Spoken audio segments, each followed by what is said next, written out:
Hi, welcome back to our cost-saving construction tip series.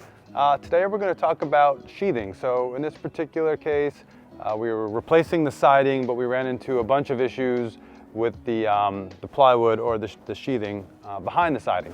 So one way that you don't have to spend a ton of money, but you'll also gain a bunch of benefits like air sealing and help the integrity of the old plywood is by applying the Henry Blueskin.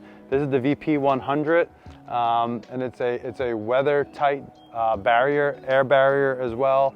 So basically, if you don't have to replace any plywood, we use CDX in this case, one of the less expensive plywoods.